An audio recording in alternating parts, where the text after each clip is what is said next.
नमो हरिहरणं नमो सिद्धाणं नमो आयर्याणं नमो वज्रायाणं नमो लोये सौवसाहुणम्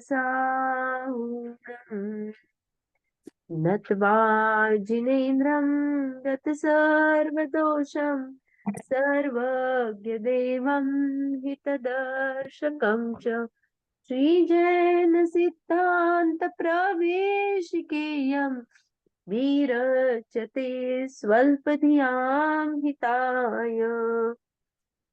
परम मांगलिक जैन सिद्धांत प्रवेशिका का अध्ययन हम कर रहे हैं। कल हमने प्राण की चर्चा की, जिसमें हर एक इंद्रिय के जीव को कौन कौन से और कितने प्राण होते हैं उसकी बात हमने की। उसके बाद हमने द्रव्य प्राण जो कि पुद्गल की रचना है उसकी बात की। भाव प्राण जो आत्मा का सूक्ष्म होता है उसकी बात की। जो बल है, जो वीर्य गुण का कार्य है, जो प्रदान करता है, वैसे भाव बल की बात की। ओके, तो कल प्राण के संबंधी में किसी को कोई प्रश्न है? प्राण आपने ट्राई किया या पढ़ा तो कोई भी शंका है इसके अंतर्गत?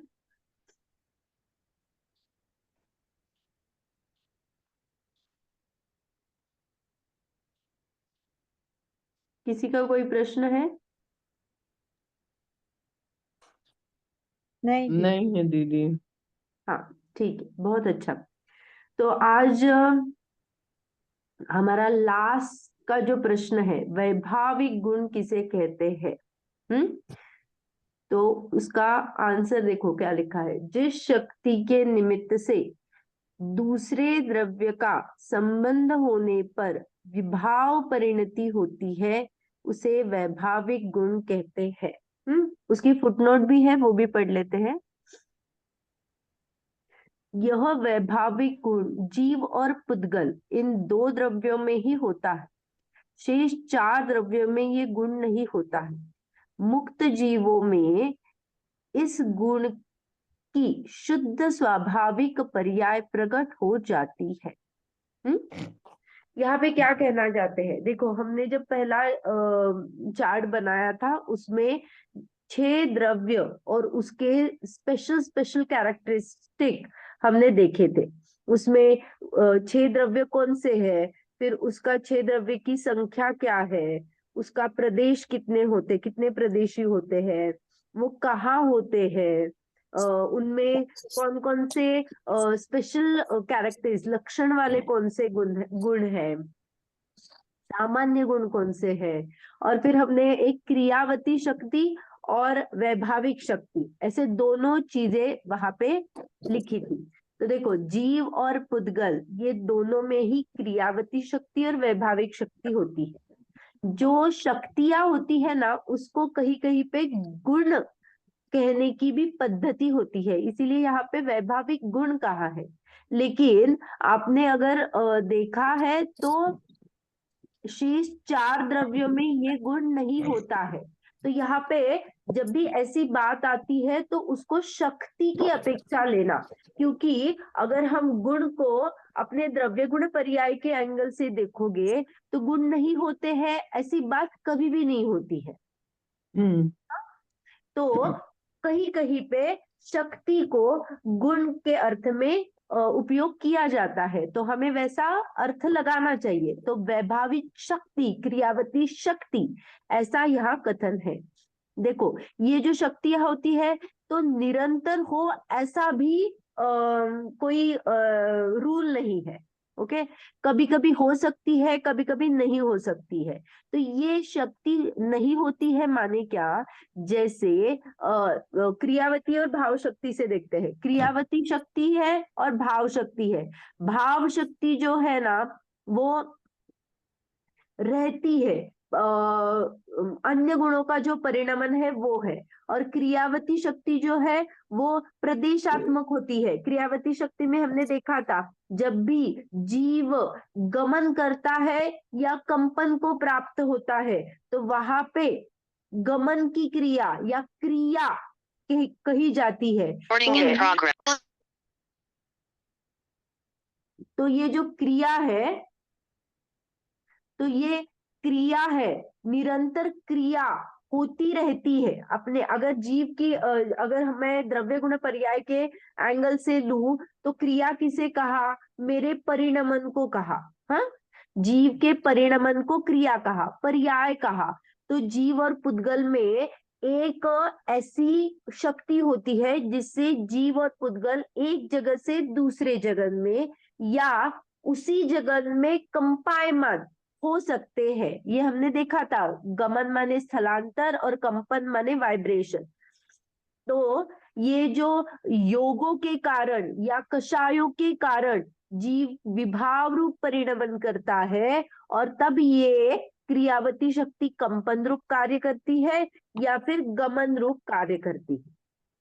नहीं तो क्यों, ये मैं क्यों कह रही हूँ, क्योंकि अगर हम सिद्ध को लेंगे, पूरी हमारी प्योर स्टेट लेंगे, तो वहां पे हम निष्कंप अवस्था प्राप्त कर देते हैं। वहां पे कहीं पे भी गमन भी नहीं होता, एक जगह पे स्थित होते हैं वो। तो ये जो क्रियावती शक्ति है वो क्या है, सिद्धों में क्या है, उनका परिणमन नहीं हो रहा है क्या? तो एक्चुअली वहां पे कंपन नहीं है और गमन नहीं है, इसीलिए वो शक्ति इनएक्टिव है।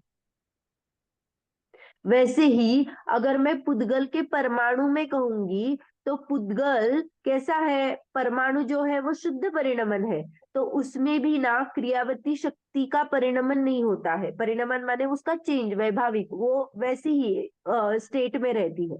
जहां जहां कंपन होता है या गमन होता है वहां पे परिणमन होता है। किसका? ये क्रियावती शक्ति का। ये समझ में आया? आ गया। हाँ, तो अभी वैभाविक शक्ति, वैसे ही वैभाविक शक्ति में यहाँ पे क्या कहना चाहते थे कि जीव और पुद्गल को जो क्या करते हैं, हमने खुद के आत्मा को समझा है क्या? नहीं समझा है। तो हम क्या हो रहे हैं, मेरा जो जीव का चैतन्य भाव है, चैतन्य उपयोग है, उससे मैं उसमें ठहर नहीं सकती हूँ, स्थिर नहीं हो सकती हूँ। और फिर क्या करती हूँ, मेरे कर्मों के जो मेरा बैंक बैलेंस है, अकाउंट है, कर्मों का उदय आता है, उसमें जुड़ जाती हूँ और परिणाम करती हूँ। तो ये भावेंद्रिय जो है मेरे, राग द्वेष से परिणाम जो मैं करती हूँ, ये क्या करती हूँ, विभाव करती हूँ। है तो जीव के राग द्वेष योग के जो भी परिणाम है, जो प्रतिजीवी गुणों को नहीं प्रकट करने देते, ये सब जीव के विभाव है। तो हम जब भी जीव के विभाव भाव लगाएंगे तो वहां पे पूरे बंच ऑफ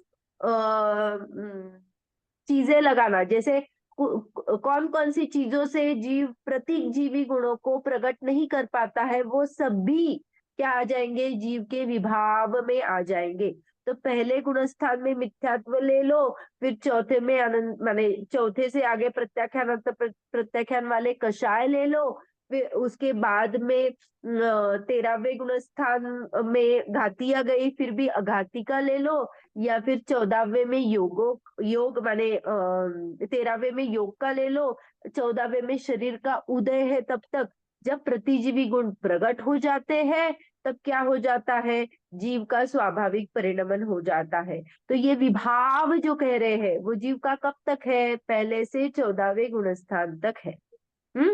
और पुद्गल का कब तक है, तो पुद्गल का जब भी वो स्कंद रूप होता है। देखो, दो चीजें साइमल्टेनियसली हो रही है। जीव ने विभाव परिणमन किए तो क्या हो गया, कर्म जो क्या थी, कारमाण वर्गणाएं थी, वो क्या हो गई, कर्म रूप से हो गई। तो ये भी स्कंद ही हुए ना। तो परमाणु जब भी स्कंद रूप हो जाता है तो भी क्या हो जाता है, वो विभाव को प्राप्त हो जाता है। तो साइमल्टेनियसली ये दोनों चीजें हो रही है। जीव को लगाएंगे तो राग द्वेष आदि विकारी भाव लेंगे, और पुद्गल को लेंगे तो स्कंद रूप उसकी पर्याय लेंगे। तो जिस शक्ति के निमित्त से, ऐसी कौन सी शक्ति है, जीव में वैभाविक शक्ति है, पुद्गल में वैभाविक शक्ति है, जिसके कारण, जिसके निमित्त से दूसरे द्रव्य का संबंध आ जाए, किसी भी दूसरे द्रव्य का संबंध होने पर विभाव परिणति होती है। ये परिणति किसको होगी, जीव पुद्गल को। तो ये जो शक्तियां है, ये चार बाकी के द्रव्यों में होती ही नहीं है। अधर्म, धर्म, अधर्म, आकाश और काल, ये द्रव्य विभाव रूप परिणम होता ही नहीं है, क्योंकि उनमें वो शक्ति ही नहीं होती है। तो ये जो गुण है वो प्रति समय परिणमन करता है। तो जब वो चेक करता है प्रति समय परिणमन करने में, अरे ये स्वभाव है या विभाव है, स्वभाव है या विभाव है। तो जो भी परिणमन होता है उससे हम कैलकुलेट कर सकते हैं कि ये वैभाविक परिणमन है या स्वाभाविक है। जैसे स्कंध से कुछ परमाणु छूट गए और परमाणु स्टेट में आ गए, तो जो परमाणु बन गया उसका स्वाभाविक परिणमन हुआ। Got it. जी दीदी। सिर्फ ये लेना, वैभाविक गुण जो है वहां पे गुण नहीं जिसका निरंतर परिणमन हो या नहीं हो, ऐसा नहीं लेना। क्योंकि जब सिद्ध अवस्था आ जाती है तो स्वाभाविक परिणमन होता है, तो वैभाविक गुण का परिणमन नहीं होगा क्या। तो वैभाविक गुण की वो शक्ति अपेक्षा लिया है, तो वो शक्ति, वैभाविक शक्ति जीव में परिणमन उस रूप होती ही नहीं है, क्योंकि उन्होंने कर्मों का नाश कर दिया है। सिद्ध भगवान ने पूरे 8 ही कर्मों का नाश कर दिया है। इससे ये वैभाविक शक्ति को, जो पर द्रव्य का संबंध चाहिए, वो होता ही नहीं है, इसीलिए वो विभाव रूप प्राप्त होती ही नहीं। क्योंकि डेफिनेशन में दूसरे द्रव्य का संबंध होने पर, लेकिन सिद्ध के एंगल में वहां पे दूसरे द्रव्य का संयोग होता ही नहीं है, इसीलिए सिद्ध भगवान विभाव को प्राप्त ही नहीं होते हैं। इसीलिए उनका वैभाविक गुण जो है वो स्वाभाविक जैसा ही परिणमन हो रहा है, वैभाविक रूप परिणमन नहीं होता है, उस रूप उसके शक्ति परिणमित नहीं होती है। ये क्लियर हुआ। हो गया। यस। तो अभी ये लास्ट का हम पढ़ेंगे, हमारा हो चुका है लेकिन फिर भी हम ये पढ़ेंगे। तब ये किया था जब हमने अनुजीवी और प्रतिजीवी गुणों को देखा था, हमने डिटेलली देखा था एक एक गुण को। तो यहाँ पे क्या कह रहे हैं, देखो प्रश्न 131, अव्याबाध प्रतिजीवी गुण किसे कहते हैं। साता असाता रूप, आकुलता, वेदनीय कर्म के अभाव को अव्याबाध प्रतिजीवी गुण कहते हैं। अव्याबाध, वेदनीय का क्षय होता है। वेदनीय का क्षय कौन से गुण स्थान में होता है, पता है। देखो साता और असाता है ना, 13वें के बाद में जाती है, 13वें तक उनका उदय होता रहता है, बंद नहीं, उदय होता रहता है। तो ये जो साता असाता वेदनीय का जब पूरा क्षय हो जाता है, तो आप माने ये जो 4 कर्म है ना, अघाती कर्म, इनका क्षय माने उदय नहीं होना, तो 13वां में उदय होता है, 14वें में वो इतना सा काल तक वो खत्म होता है। माने जैसे मेरे अकाउंट का है, मैं डिलीट कर रही हूँ, वो प्रोसेस है 14वें की। तो 14वें में भी लेना, तो 13 14 तक वो क्या होते हैं, उदय को प्राप्त हो जाते हैं। अपना बैंक बैलेंस जो भी कर्म का था वो डिलीशन में लगते हैं, क्षय की प्रोसेस में वो चल रहा है। और सिद्ध भगवान में पूरे वेदनीय का क्या हो जाता है, अभाव हो जाता है। तो ये जो अभाव है, तो हमने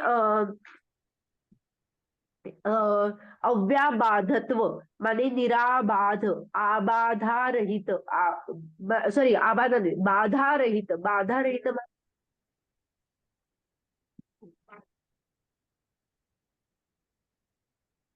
दीदी आपकी आवाज नहीं आ रही। भी आई? आ गई। हाँ, ऐसी स्टेट जहां पे कोई भी पर पदार्थ का या विघ्न करने वाला या कहीं पे भी मेरे काम में व्यत्यय आने वाला ऐसी कोई भी चीज नहीं रहेगी, बाधा का अभाव हो जाता है। हम बोलते हैं ना कि मैं अरे वो काम कर रही थी तो बच्चे आ गए तो मेरा काम रह गया, तो बच्चों की वजह से बाधा हो गई, तो मेरे काम क्या हो गया, रह गया। तो वैसा वाला अव्याबाध में साता असाता रूप, पहले क्या थी, हमें बाधा लग रही थी। हम जो आत्मानुभव है ना, उसमें भी सुख है, लेकिन फिर भी दुख माने जैसे हमने देखा था चतुर्थ गुणस्थान में आत्मानुभव स्वरूपाचरण चारित्र प्रकट होता है, तो वहां पे सुख है ना। हाँ, जितने अंश में कषाय चौकड़ी की मंदता होती है उतना सुख है, लेकिन बाकी का दुख भी है ना, तो वहां पे कहीं ना कहीं तो बाधा है ना। तो हमें ऐसी स्टेट चाहिए जहां बिल्कुल भी कुछ भी नहीं हो। तो वो कौन सी है, डायरेक्ट कौन सी बोली हमने, 14वें के बाद में, क्योंकि 11 और 12 में कषाय नहीं है, लेकिन वहां पे पूर्ण सुखी कहा है। वहां पे वीतरागता आती है, लेकिन फिर भी योग रहते हैं, कहीं ना कहीं कुछ न कुछ तो बाधा है। 13वें 14वें में भी अनंत सुखी कहा, चार घातीय का क्षय हुआ, अघाती फिर भी मौजूद है, लेकिन अव्याबाधत्व में क्या है, पूरा सभी कर्मों का नाश है। हो, बाधा देने लायक कोई बहिरंग कारण ही मौजूद नहीं है, शरीर नहीं है, कर्म नहीं है, तो उसका असर वहां पे दिखेगा ही नहीं।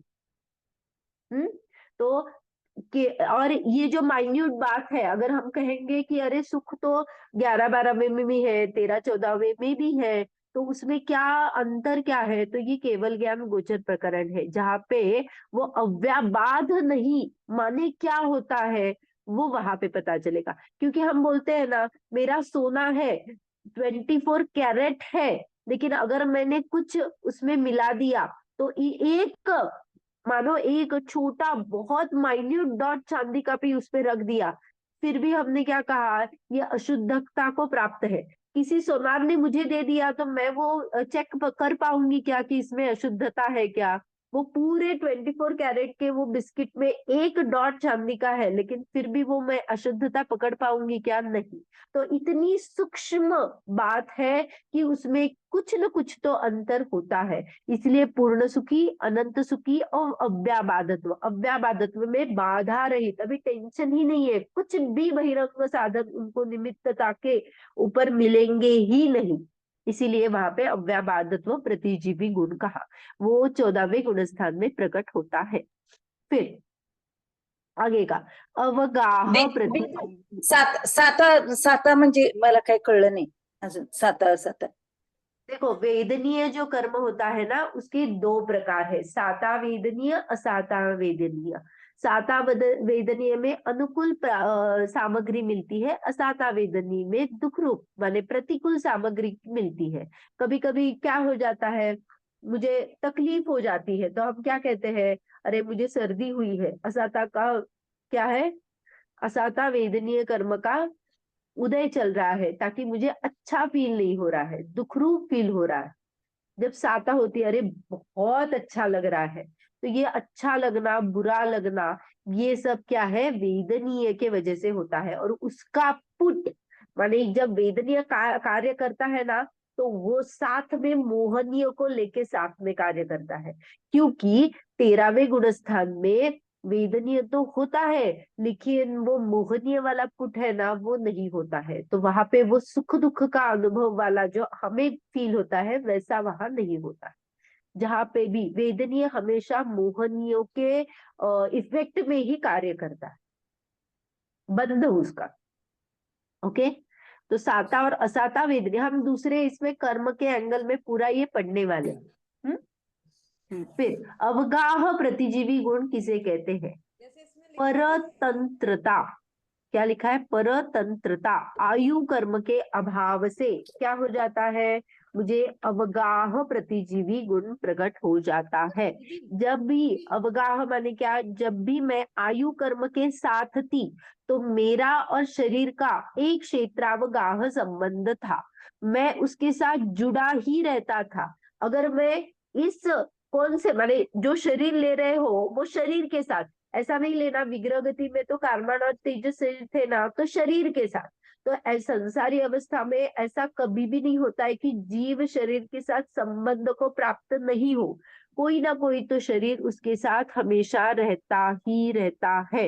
ओके, जुड़ा रहता है। जब भी वो क्षय करता है, तो आयु का जब भी क्षय हुआ तो शरीर छूट जाता है।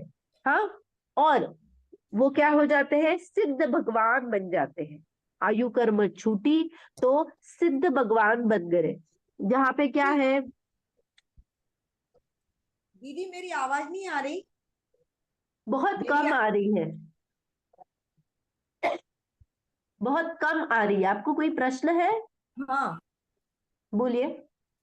ये जैसे अव्ययवाद प्रतिजीवी गुण है ना, ये सिद्धों हाँ। को होता है तो वेदनीय कर्म के अभाव को, वेदनीय कर्म का अभाव हो जाता है तब होता है। मतलब ये उसका नहीं, ठीक है, अनंत परमेष्टि को नहीं होता ना, वेदनी का अभाव हो जाता है तो सिद्धों को ही हो जाता है।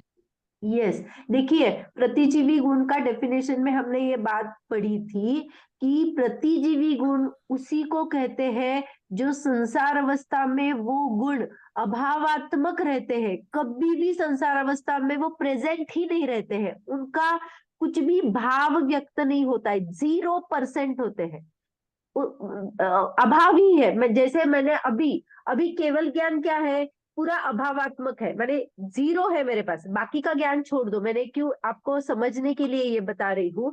जैसे वो 0% है ना, केवल ज्ञान का कुछ भी छोटा अंश में मुझ में प्रकट है क्या, नहीं ना, वैसे ही माने ज्ञान का अंश है, ये मत लेना। लेकिन मुझे क्या बताना था यहाँ पे कि ये जो प्रतिजीवी गुण है ना, वो सभी जब भी आत्मा पूरा शुद्धता को प्राप्त होता है ना, तब भी ये गुण प्रकट होते हैं, अदरवाइज अशुद्धता में ये गुण प्रकट ही नहीं होते। तो ये निरंतर सुख का वेदन आपको कब मिलेगा, बाधा रहित, कहीं पे भी कोई भी बाहर से टोकने वाला नहीं है। चतुर्थ गुणस्थान में मैं क्या कर रही थी, चतुर्थ गुणस्थान में मैंने ध्यान करना चालू किया, मैंने आत्मा का आनंद लिया, आत्मानुभव लिया, लेकिन फिर क्या हो गए, कषायों का माने एक सर्टन लेवल पर कितना हो जाता है, अंतर्मुहूर्त तक। अंतर्मुहूर्त के बाद कोई ना कोई कषाय क्या होती है, उदय में आ जाती है। उदय में आ जाती है तो उसका संयोग हो जाता है और जीव क्या हो जाता है, फिर अस्थिर हो जाता है, आत्मानुभव से बाहर आ जाता है। तो ये जो क्या हो गई, बाधा हो गई उसको। तो वैसी वाली बाधा वहां पे होती ही नहीं है, क्योंकि कर्मों का पूरा क्षय ही कर दिया। ऐसे बाह्य निमित्त मैंने सभी को हटा ही दिया ताकि वो बाधा नहीं कर सके। इसीलिए उस सुख को अव्याबाध सुख कहते हैं।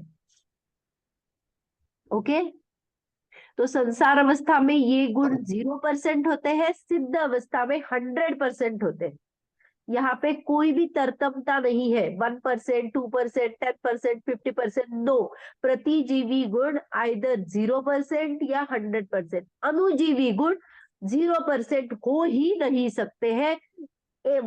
कुछ ना कुछ 1%, 2%, 4%, 5%, 100% तक हो सकते हैं। ये बेसिक डिफरेंस है अनुजीवी और प्रतिजीवी गुणों।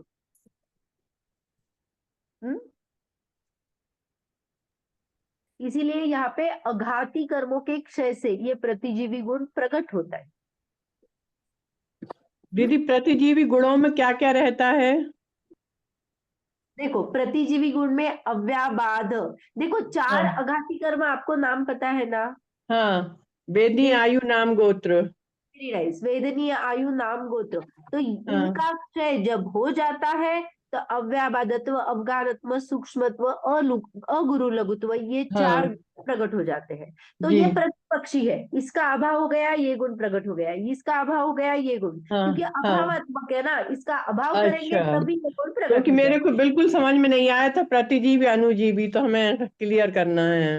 इसका एक अपने सिलेबस में एक क्वेश्चन भी है, इसके बाद वही लेने वाली हूँ कि हाँ प्रतिजीवी और अनुजीवी गुणों का स्वरूप स्पष्ट कीजिए। तो मैं यहीं पे जी। प्रोजेक्ट करके वो आपको पढ़ाऊंगी, मैंने, क्योंकि मुझे लगा कि आपको पूछने से अच्छा उसको पढ़ा ही देना चाहिए यार।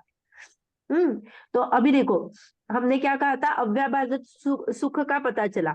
अभी अवगाहनत्व देखो, जब भी मुझे शरीर के साथ होती हूँ तो शरीर एक पुद्गल द्रव्य है, तो वो क्या करता है, अड़ता है, अड़ाता है, मेरे आर पार कुछ नहीं जा सकता है। पुद्गल है, पुद्गल चीजों को अड़ता है, अड़ाता है। हाँ, तो मेरा शरीर जब भी रहता है तो मेरे में ये शक्ति ही, अवगाह की शक्ति ही मौजूद नहीं होती है। लेकिन जब आयु कर्म क्षय हो जाता है तो एक जगह पे अवगाहनत्व प्रकट होने से, जहाँ पे महावीर भगवान है, वहां पे और जीव भी आके वहीं पे विराजमान कर सकते हैं सिद्ध अवस्था में। मैं किसी को अड़ाती नहीं हूँ और अड़ती भी नहीं।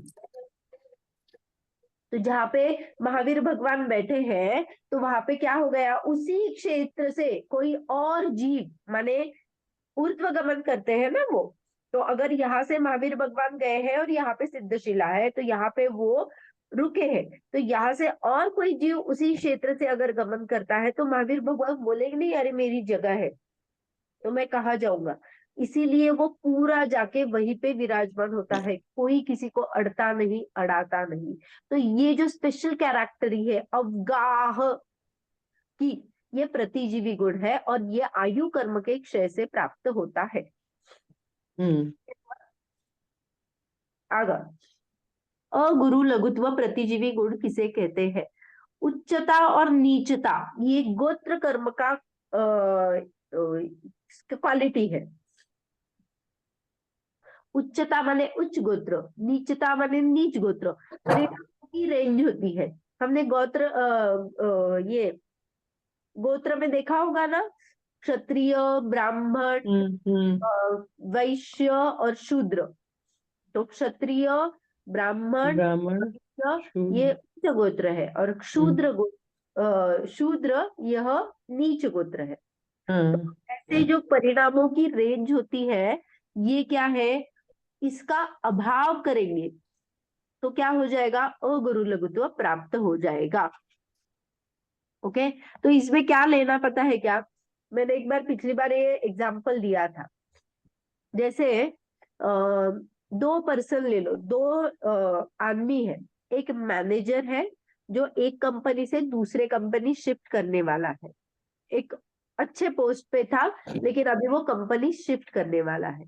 उसको और एक जूनियर है, जूनियर माने अभी उसने सीखा है, खुद से मेहनत की है और वो जा रहा है। वही पोस्ट के लिए दोनों लोग अप्लाई कर रहे हैं। हाँ, उनका नॉलेज भी सेम है, उसके जो ये है, सिर्फ मैनेजर को क्या है, एक्सपीरियंस ज्यादा है। तो हम क्या करते हैं, जब भी सैलरी की बात आएगी तो मैनेजर को 10,000 अगर मैं ऑफर करूंगी तो मुझे जूनियर को मैं 10,000 नहीं करूंगी, मैं उसको 7,000 ही करूंगी। क्यों? क्योंकि उनमें जो एक्सपीरियंस का उच्चता और नीचता आ गई, तो यहाँ पे ये काउंट हो जाता है। तो मुझे यहाँ पे अगुरु लघुत्व प्रतिजीवी गुण में क्या लगाना है, जहाँ पे लघुता या गुरुता माने उच्च नीचपना नहीं होता है, सभी समान अवस्था में हो। तो बाहुबली भगवान हो, महावीर भगवान हो, उनके अवगाहनकी लेवल हो, कुछ भी हो जाए, लेकिन उनके गुणों के लेवल में, उनके क्या बोलते हैं, जिनागम में जो हम बोलते हैं, तो नाम कर्म की जो प्रकृति होती है उसका जब अभाव करते हैं तो उच्चता और लघुता को प्राप्त नहीं करता है, भेदभाव नहीं करते हैं, समानता से सभी जीवों को हम ट्रीट करते हैं। तो आप महावीर भगवान की पूजा करोगे या बाहुबली भगवान की पूजा करोगे तो उसमें कुछ डिफरेंट कुछ चीजें आ जाएगी क्या, हाँ स्टोरी लाइन ये बाकी बातें अलग है, लेकिन जब वो सिद्ध बन गए तो सिद्धता की लेवल पे दोनों अगर हम कंपेयर करेंगे तो उसमें कुछ भी उच्चता और नीचता नहीं आएगी। हाँ, उनमें अवगाह जो उनके शरीर का जो आकार है उसमें डिफरेंट चीजें मतलब डिफरेंशिएट हो जाएगा, क्योंकि बाहुबली भगवान की क्या थी, अवगाहना ही बड़ी थी। और लेकिन उससे भी क्या हो जाता है,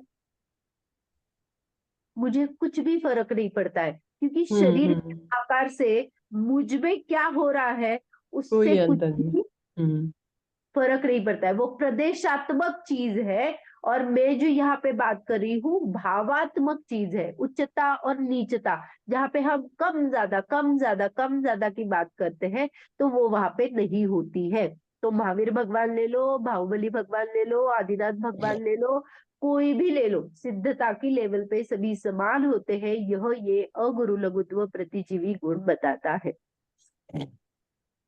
ओके। जी।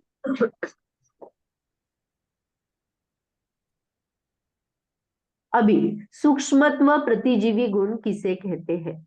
इंद्रियों के विषय रूप स्थूलता नाम कर्म के अभाव को सूक्ष्मत्व प्रतिजीवी गुण कहते हैं।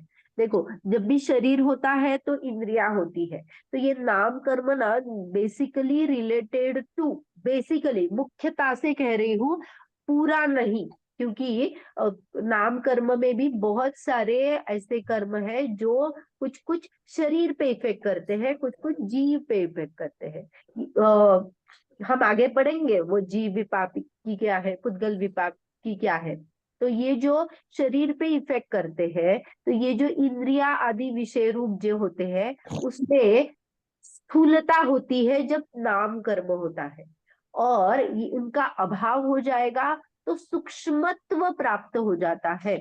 सूक्ष्मत्व माने अमूर्तत्व, उसमें कुछ भी क्या है, अंग उपांग आदि जो स्थूल हमें जो अभी बात चलती है उसका अभाव हो जाता है, तो स्थूलता नष्ट हो जाती है और मैं अमूर्त जैसी हूँ वैसी प्रकट हो जाती हूँ। ओके। दीदी इंद्रियों के विषय रूप स्थूलता मतलब? हाँ, मैंने देखो ना, इंद्रियों का विषय माने क्या, जब भी हम हर कोई। मेरे इंद्रिया जहां जहां पे है, या फिर शरीर जो है हमारा, उसमें अंगोपांग इंद्रिय के विषय होते हैं ना, जहाँ पे इंद्रिय के विषय माने मैं जहां जहां से फील करती हूँ, जैसे चक्षु इंद्रिय का विषय। ओके।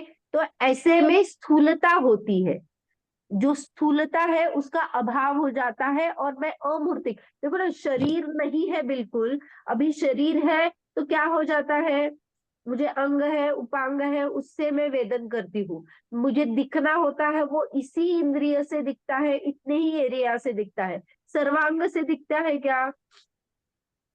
नहीं।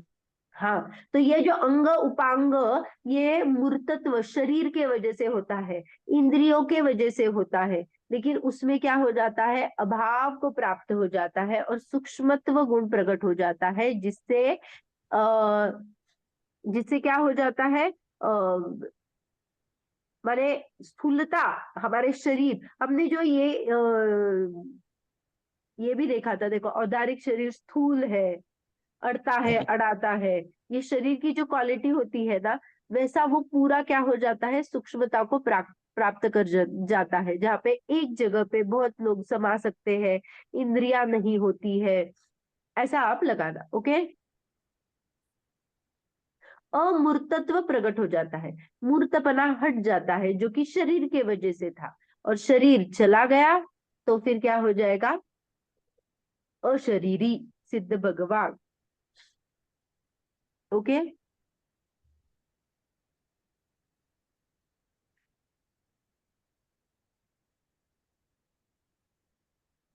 हुआ मतलब क्लियर? इंद्रियों का विषय मतलब इंद्रियों का अभाव हो जाएगा तो हाँ अमूर्तत्व प्रकट हो जाएगा। हाँ, इंद्रिया किसके सहारे से, इंद्रिया कहाँ पे होती है, तो शरीरों शरीर में होती है ना। शरीर में। हम्म। हाँ, तो और इंद्रियों के विषय कुछ देखने का सुनने का वो फीलिंग भी नहीं रहेगा, और वो इंद्रिया भी नहीं रहेगी। हम्म। तो जिसकी वजह से क्या हो जाता है, पूरी बाह्य सूक्ष्म सामग्री ही क्या हो गई, नष्ट हो गई। नाम कर्म के वजह से जो भी मैं पुद्गल में रचना और उसमें जीव के भाव, ये दोनों जो चीजें होती है वो क्या हो गई, अभाव को प्राप्त हो गई। तो मैं पर पदार्थ या फिर दूसरे की जगह पे क्या करती हूँ, देखती ही नहीं हूँ। उसके वजह से मुझे सूक्ष्मत्व प्राप्त हो जाता है और मैं पूरी क्या हो जाती हूँ, मूर्तता को नष्ट हो जाती हूँ, अमूर्तिक हो जाती हूँ।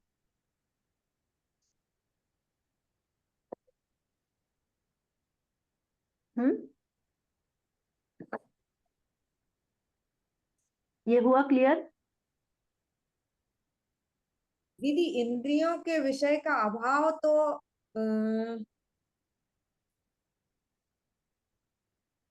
मतलब इंद्रियों में क्लियर समझ नहीं पा रही, इंद्रियों के विषय का अभाव हो गया तो अतीन्द्रिय अतीन्द्रिय हो गए ना। हाँ, करेक्ट। ठीक है। नाम कर्म हाँ, अतीन्द्रिय कब होंगे, जब इंद्रिया इनएक्टिव हो जाएंगी। हम्म। इनएक्टिव होने पर भी वो इंद्रिया है ना, इसीलिए 13वें गुणस्थान में भी हमने कहा क्या था, वहां पे शयोक्षम नहीं है लेकिन इंद्रिया द्रव्य इंद्रिया है ना। तो वो जो उसमें एक द्रव्य इंद्रिय का प्रेजेंस है ना, उससे भी अशुद्धता को प्राप्त हो जाता है। तो वो उसमें भी मुझे क्या चाहिए, वो भावेंद्रिय भी नहीं चाहिए और द्रव्येंद्रिय भी नहीं चाहिए। तो दोनों जब हट जाती है, तब माने नाम कर्म का पूरा जो शरीर का पूरा अभाव हो जाता है, तब ये सूक्ष्मत्व गुण प्रकट हो जाता है।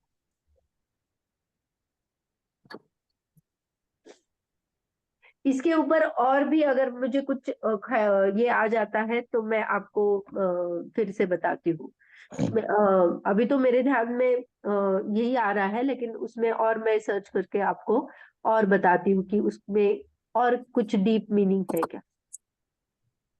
ओके, जी। ये देखो नीचे पंचाध्यायी का एक ये है, वो भी पढ़ लेते हैं। हम्म? अर्थात यद्यपि सत अनादि सिद्ध है, तथापि वह परिणमनशील होने से उसके दो प्रकार की क्रिया होती है, स्वाभाविक क्रिया और वैभाविक क्रिया। सत की वैभाविक क्रिया केवल पराधीन होती है ऐसा नहीं, क्योंकि जो शक्ति सत की नहीं है वह अन्य के द्वारा भी नहीं की जा सकती है। पंचाध्यायी श्लोक, आई थिंक ये इसी का ये है।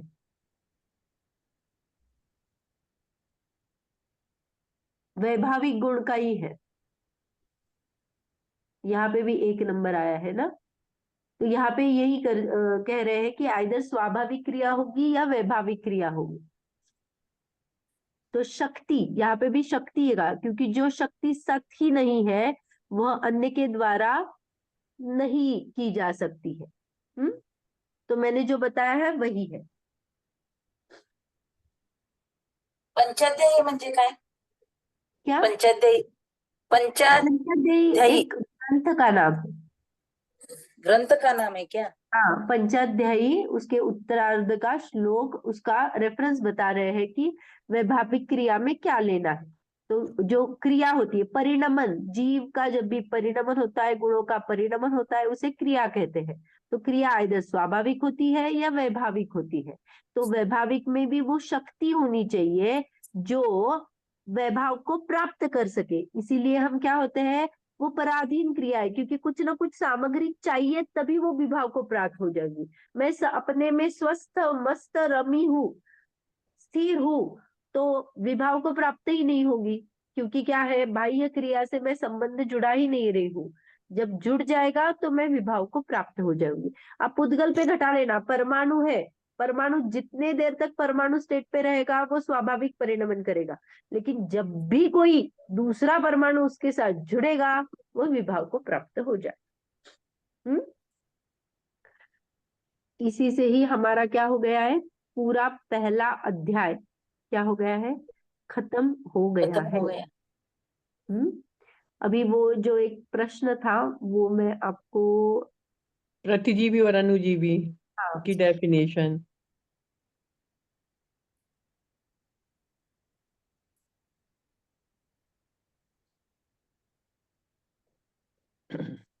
देखो, ये प्रश्न था, इसका बहुत बड़ा उत्तर है, तो इसीलिए मैंने यहाँ पे किया। अणुजीवी और प्रतिजीवी गुण का स्वरूप स्पष्ट कीजिए, ऐसा प्रश्न था। जी। कोई पढ़ना चाहता है? दो दो छोटा छोटा ही पढ़िए, ताकि वो एक्सप्लेन करने में इजी रहेगी। हम्म। कोई भी पढ़िए। भाव भाव स्वरूपी गुण स्वरूप को अणुजीवी तथा अभाव स्वरूपी गुण को प्रतिजीवी गुण कहते हैं। भाव विद्यमान, अभाव अविद्यमान।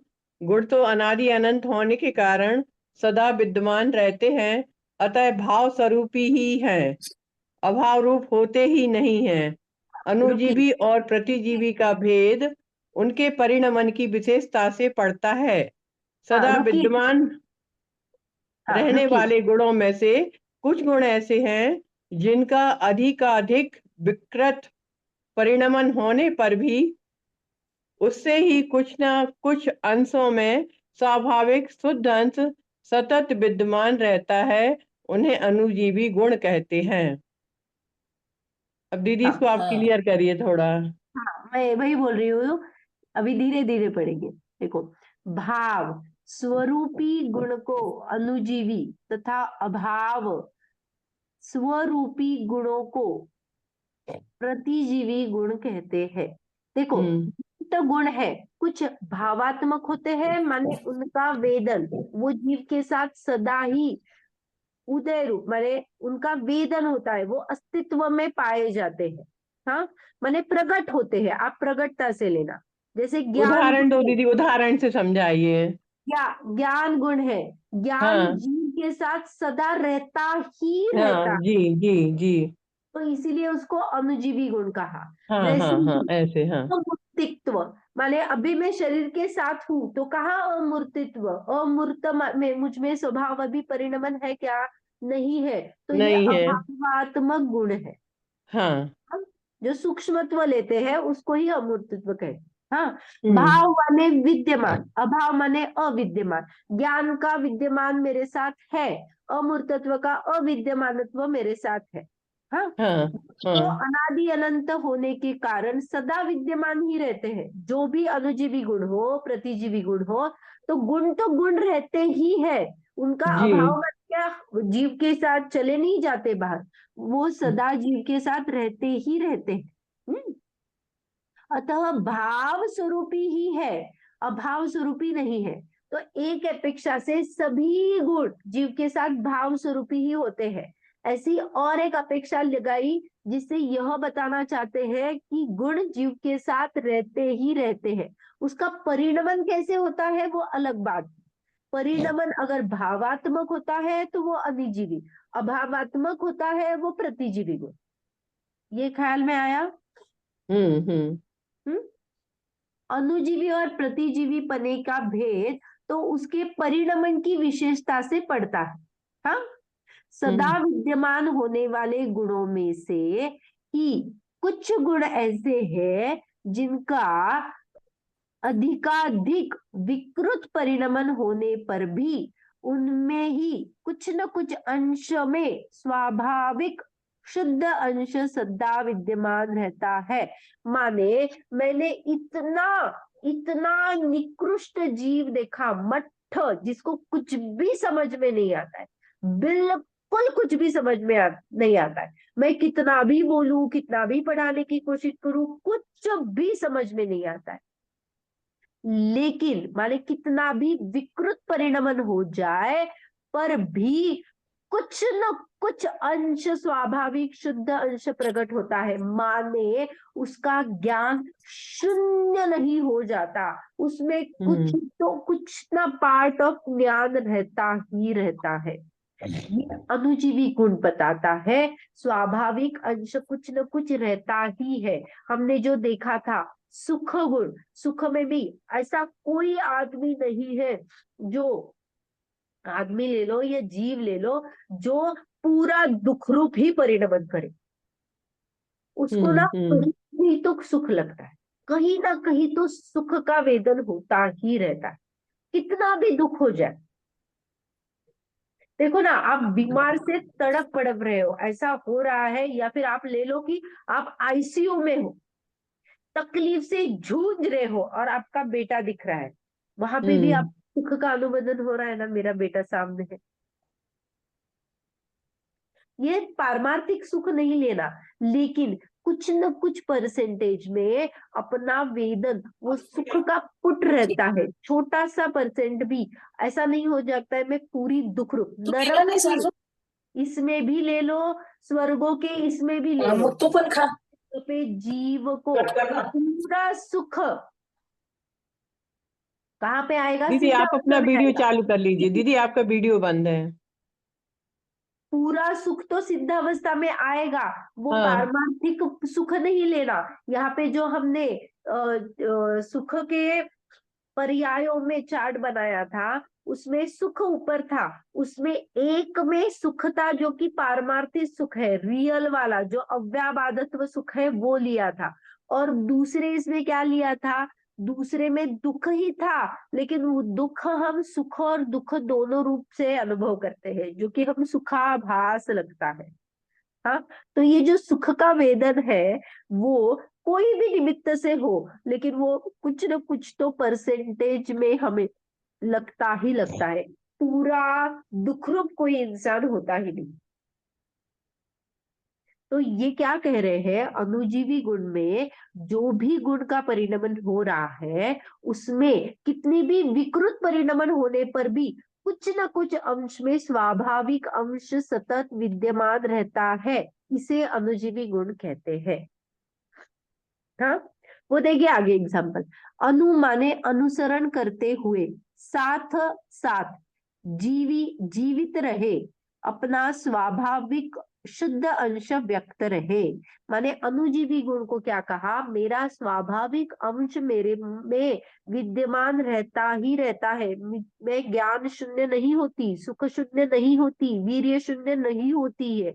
ये सब क्या है? मेरे अनुजीवी गुण है, जो मुझे व्यक्त होते ही रहते हैं। दीदी अर्थात उसमें द्रव्य का स्वभाव नहीं कहेंगे, स्वभाव हाँ, है ना। स्वभाव भी कह सकते हो आप, हाँ लेकिन यहाँ पे क्या बताना चाहते थे ना, वो हाँ। स्वभाव जो है ना, जैसे ज्ञान लिया ना, तो हाँ, आप स्वभाव तो बिल्कुल ले सकते हो, क्योंकि उसी से हम्म जीव की स्वभाव हम क्यों कहते हैं? हमें हम्म, बाकी द्रव्यों से जब जीव को अलग बताना है या हाँ लक्षण ढूंढना है ना, तब हम उस चीज को हाईलाइट करते हैं। लेकिन यहाँ पे ये क्या बता रहे हैं? उसको गुण में ये बता रहे हैं कि वो जो जीव का मेन हाईलाइट पॉइंट है, जो जीव के साथ प्रेजेंट में रहते हैं, अशुद्ध अवस्था हो या शुद्ध अवस्था हो, वो रहते ही रहते हैं, उसको एम्फसाइज करना है। ओके। हम्म हाँ, यस उनमें हाँ शुद्धाशुद्ध रूप मिश्र परिणमन विकृतम दशा में भी सतत विद्यमान रहता है। माने शुद्ध परिणमन हो, अशुद्ध परिणमन हो, शुद्ध अशुद्ध परिणमन हो, गुणस्थान लगा लेना। पहले गुणस्थान में पूरा अशुद्ध परिणमन, वहां पे भी हम्म ज्ञान होता ही होता है। हम्म पांचवें हम्म गुणस्थान में थोड़ा शुद्ध है, बाकी का अशुद्ध है, फिर भी ज्ञान होता ही होता है। आप 13वें 14वें गुणस्थान सिद्ध अवस्था ले लो, शुद्ध परिणमन ले लो, वहां पे भी ज्ञान का क्या है? प्रेजेंट है ही। तो हम्म अनुचित गुण ऐसे है, या फिर स्वभाव ले लो, जो जो भी द्रव्य ले लो, उसका स्वभाव ले लो। स्वभाव, उसका जो भाव है, वो सदा विद्यमान ही होता है। ओके। हम्म देखो, जैसे ज्ञान, दर्शन, सुख, वीर्य आदि। इससे विपरीत कुछ गुण ऐसे हैं जिसका विकृत परिणमन के समय अंश मात्र भी स्वाभाविक गुण व्यक्त नहीं रहता, जैसे प्रतिजीवी गुण। उससे विपरीत जीवित रहे, अर्थात जिसमें पूर्णतया शुद्ध या पूर्णतया अशुद्ध परिणमन होता है। आइदर शुद्ध होगा या अशुद्ध होगा, शुद्धाशुद्ध मिश्र परिणमन हो ही नहीं सकता।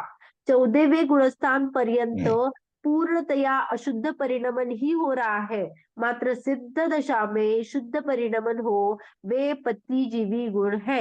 अव्याबाधत्व, सूक्ष्मत्व, अगुरु लघुत्व, अवघानत्व आदि।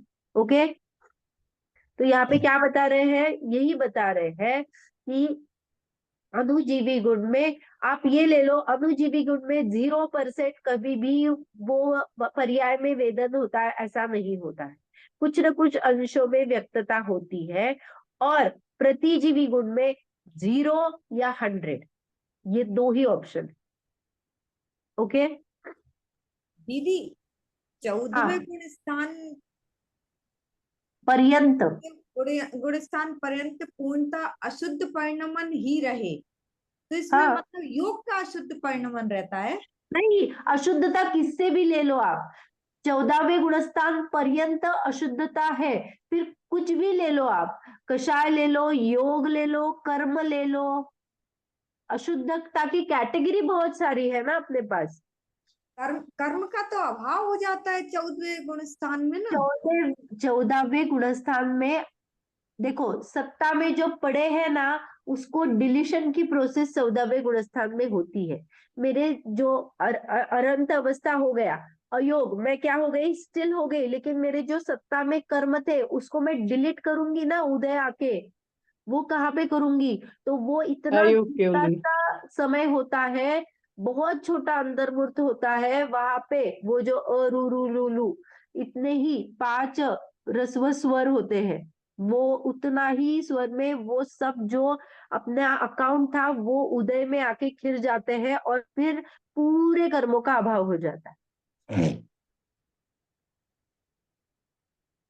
13वें गुणस्थान में कोई भी अघाती कर्म का क्षय नहीं होता है, 14वें गुणस्थान में क्षय को प्राप्त होता है। आयोग केवली। हाँ, वो डिलीशन की प्रोसेस है, सत्ता में जो पड़े थे ना उसका डिलीशन हो रहा है वहां पे। ओके, क्लियर हुआ आपका? हम्म। हाँ हाँ। देखो, अभी वो एग्जाम्पल से बता रहे हैं। हाँ, अणुजीवी गुणों के परिणमन में स्वाभाविक शुद्ध अंश निगोद की स्थिति में भी विद्यमान है, उसी भी ज्ञान पर्याय में जो मात्र जानना विद्यमान है वह ज्ञान का शुद्ध अंश है। पंडित बनारस दास जी ने तो इसे केवल ज्ञान का अंकुर कहा है, माने जो भी मुझ में अभी मति शुद्ध ज्ञान है वो भी केवल ज्ञान का ही एक अंकुर है। हम्म। इससे ही मैं क्या करूंगी, क्योंकि देखो ना, मुझ में जो पावर है ना उससे ही मैं क्या करती हूँ, वृद्धि को प्राप्त होके अगली हाँ स्टेट प्राप्त करती हूँ। मुझ जी, में है ही नहीं तो मैं उसको अचीव कैसे करूंगी? नहीं कर सकते। तो इस अणुजीवी गुण यही बताते हैं कि तुझ में है वो चीज। हम्म। सुख, श्रद्धा, चारित्र गुण के परिणमन में जो आकुलता की कुछ कमी रूप विशुद्ध परिणाम है, जिसके बल पर वह निगोद दशा को छोड़कर व्यवहार राशि में आता है। हाँ, उसमें कुछ न कुछ तो सुख भी परिणमन करता है, उसमें क्या हो जाता है, तारतम्य अवस्था है, कुछ परसेंटेज में कुछ परिणाम मैंने अच्छे किए तो मैंने क्या किया, वो निगोद अवस्था छोड़ दी, वो परिणामों को अच्छे करने के बल से मैंने निगोद को छोड़ के अन्य दशा को प्राप्त किया, मैंने दूसरे भव में चली गई।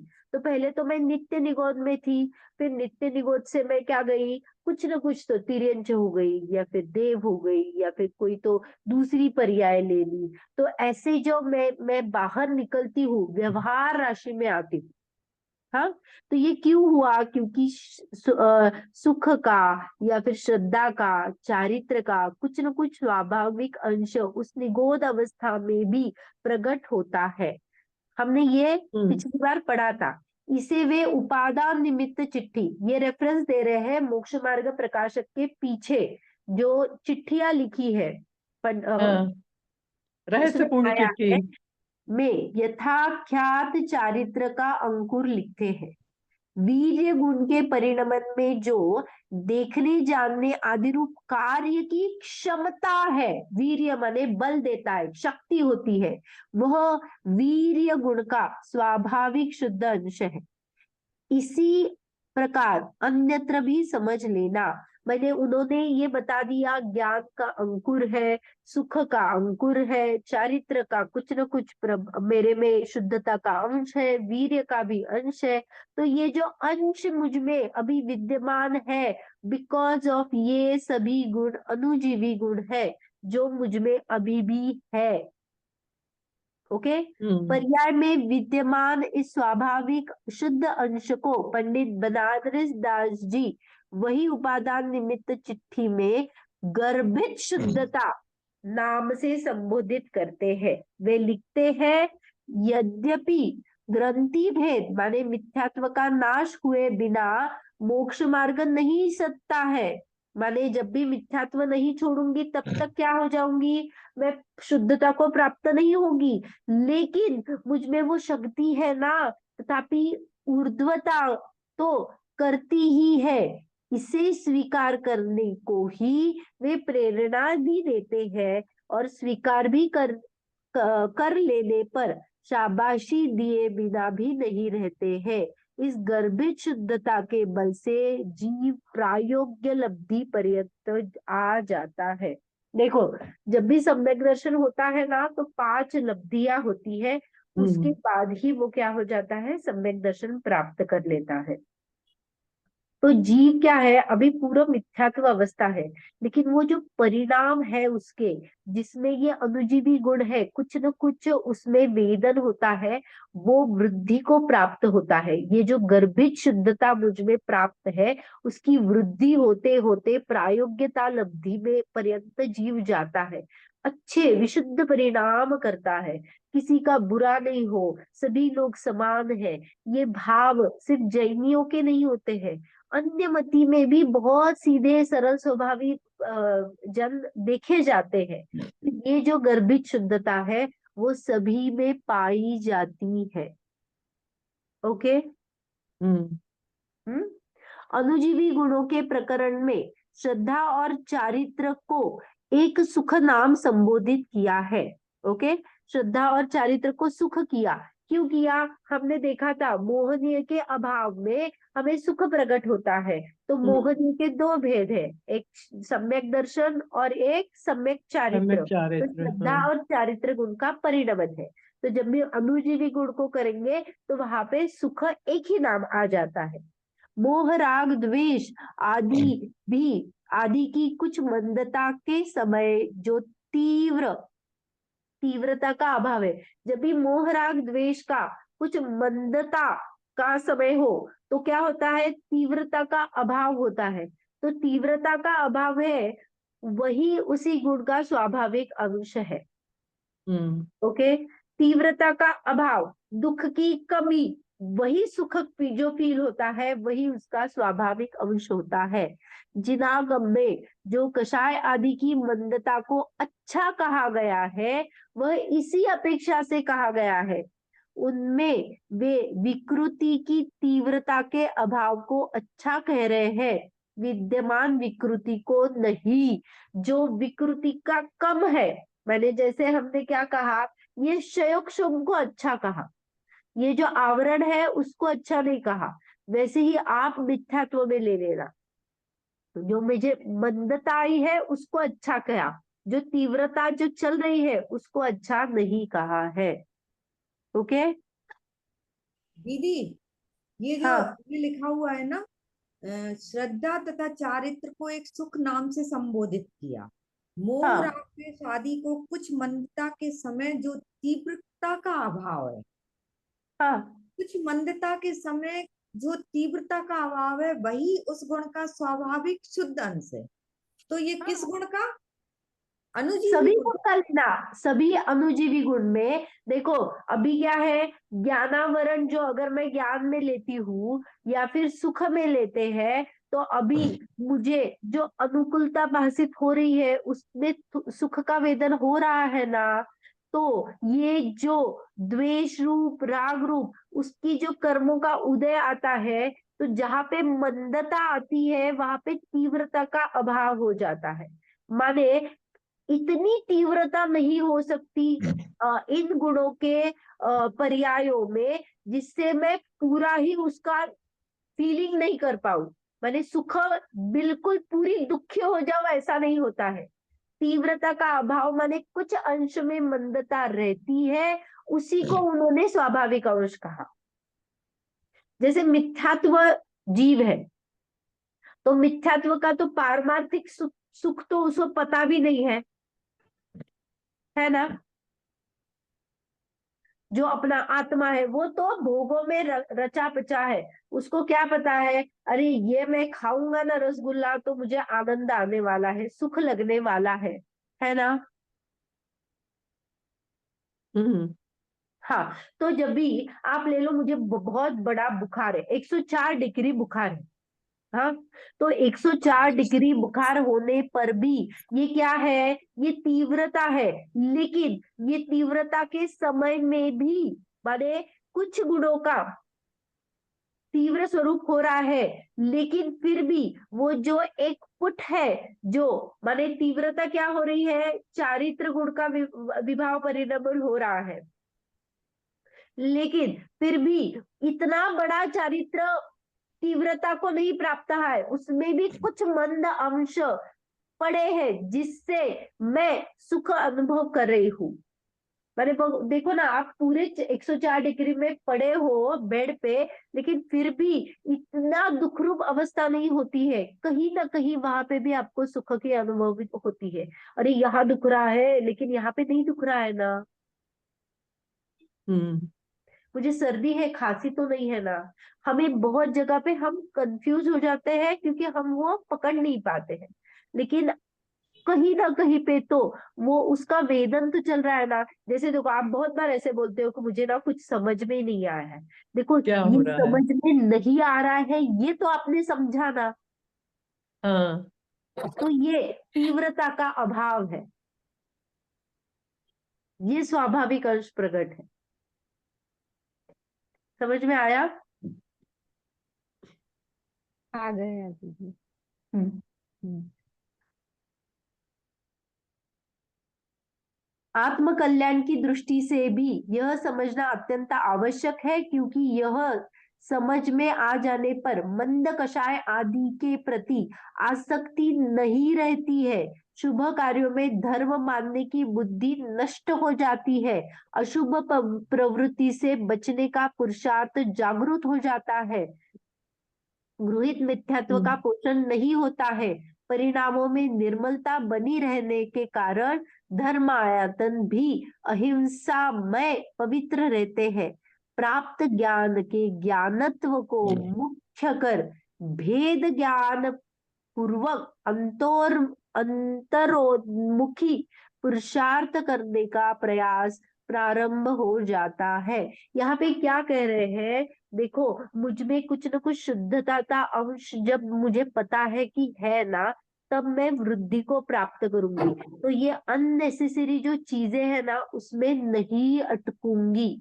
मेरा पुरुषार्थ अशुभ से प्रवृत्ति हटेगी, शुभ में भी नहीं रहेगी, शुभ कार्यों को भी मैं क्या करूंगी, मुझे अच्छा लगना वो नष्ट हो जाएगा और मैं शुद्धता की ओर बढ़ूंगी और स्टेट के ऊपर जाऊंगी।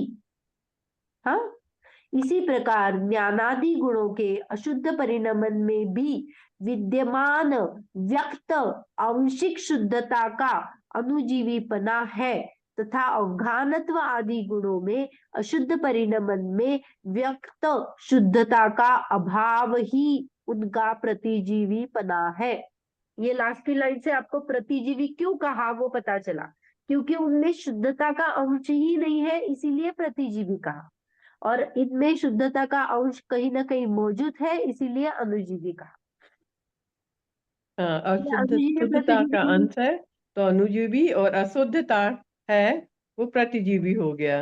हाँ, शुद्धता बिल्कुल भी व्यक्त नहीं है, हाँ, वहां पे अभाव। प्रतिजीवी अभाव ही है, हम्म। और यहाँ पे आंशिक शुद्धता रहती। ये क्लियर हुआ अभी? जी। ओके, तो हमारा अनुजीवी और प्रतिजीवी दोनों गुण पूरे हो गए। माने अभी तो पहला अध्याय में कोई भी प्रश्न हो तो आप कल पोस्ट कर देना।